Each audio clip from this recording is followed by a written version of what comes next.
मूल रूप से राधा की परिभाषा को जो जयदेव ने भी अपने गीत गोविंद के अंतिम चरण में कहने की कोशिश की।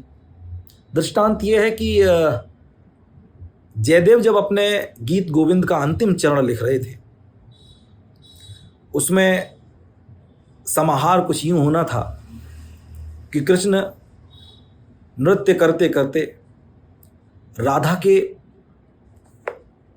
पांव अपने सर पर स्पर्श करना चाहते हैं, पूर्ण समर्पण। आत्मा जब परमात्मा मय हो जाती है तो परमात्मा आत्मा में मिल जाता है। इसी भाव को राधा और कृष्ण के रूप में जयदेव ने कल्पित किया और उसके बाद ये दृश्य उनकी कल्पना में आया, लेकिन वो इस चरण को पूरा कर नहीं पा रहे थे, बहुत विवल हो रहे थे। भाव ये था कि कृष्ण भक्त जयदेव बार बार ये सोच रहे थे कि जो इस चराचर जगत का स्वामी है, जिसके चरण की धूल लेने के लिए, जिसके चरणों को स्पर्श करने के लिए देवता तक आतुर रहते हैं, वो स्वयं अपना मस्तक राधा के कदमों में रख दे या राधा के चरण उनके माथे का स्पर्श करें, ये मैं कैसे लिख दूं।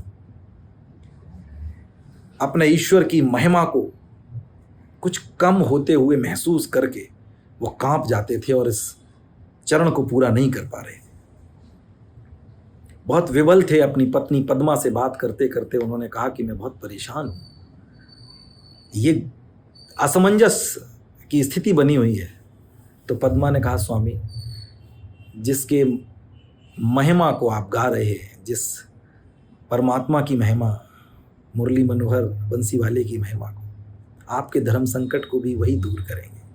आप स्नान कर लीजिए, प्रसाद पाइए और उसके बाद फिर शायद कुछ सुझाव आपके मन में आ जाएं, कुछ बेहतर आप लिख पाएं। जयदेव चले जाते हैं और घटना यूं घटती है कि स्वयं श्री कृष्ण जयदेव का रूप धारण कर वहाँ आते हैं और पद्मा से कहते हैं कि मैं स्नान करने जा रहा था, लेकिन मुझे अचानक से ये याद आया कि ये ऐसे पूरा किया जा सकता है। और वो जयदेव के रूप में आकर उस ग्रंथ का अंतिम चरण स्वयं पूरा करते हैं, पद्मा के हाथों प्रसाद पाते हैं और विश्राम की कहकर चले जाते हैं। जयदेव जब वापस आते हैं और पद्मा को भोजन करते हुए देखते हैं तो आक्रोशित हो जाते हैं। उन्हें लगता है कि अरे, आज ये इनके व्यवहार में परिवर्तन कैसे, मुझे खिलाकर खाने वाली आज मुझसे पहले। नाराजगी का कारण पूछती हैं तो बताते हैं। पद्मा आश्चर्यचकित, अरे आप ऐसा कैसे कह सकते हैं, आपने अभी भी तो हमारे हाथों से प्रसाद ग्रहण किया था। उन्हें लगता है ये असत्य बोल रही हैं। तो पद्मा कहती हैं, अगर मैं असत्य बोल रही हूँ तो लीजिए, आपका ये ग्रंथ रखा है, जो कविता आप लिख रहे थे उसका अंतिम चरण आपने स्वयं पूरा किया है। और जैसे ही वो कविता के अंतिम चरण को जयदेव देखते हैं, उनकी आंखें भर आती हैं और वो समझ जाते हैं कि स्वयं मुरली मनोहर श्री कृष्ण आकर हमारे इस ग्रंथ को पूरा करके गए। हमारे धर्म संकट को उन्होंने दूर कर दिया, क्योंकि जो मैं नहीं लिख सकता था वो स्वयं लिख कर चले गए। मुझे लिखना भी नहीं पड़ा और मेरा भाव पूरा हो गया। लेकिन वो इस बात पर अफसोस करते हैं कि जीवन भर कृष्ण भक्ति करने वाले को कृष्ण के दर्शन नहीं हुए, उनका सानिध्य नहीं मिला। लेकिन पद्मा को ये सौभाग्य प्राप्त हुआ और उसी भाव से, जिस भाव से कृष्ण राधा के चरण स्पर्श करना चाह रहे थे, अपना माथा रखना चाह रहे थे, राधा के चरणों को अपने माथे से लगाना चाहते थे, बिल्कुल उसी भाव में आ जाते हैं जयदेव और पद्मा के कदमों में गिर जाते हैं। कहते हैं, तुम कितनी सौभाग्यशाली हो, आज मुझे अपने चरण स्पर्श कर लेने दो। तो जो भाव उनके मन में कल्पना के रूप में था, उसको वो मूर्त रूप में जीते हैं। कविता ये होती है।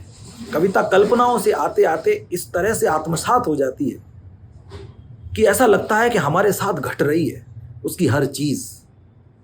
तब जाकर कोई ग्रंथ, महाकाव्य इतना प्रचलित होता है, उसे कई भाषाओं में रचा जाता है, अनुवाद किया जाता है। तो वो गीत गोविंद मेरे जहन में रहा और गीत का ये अंतिम बंद आपको सौंपता हूं।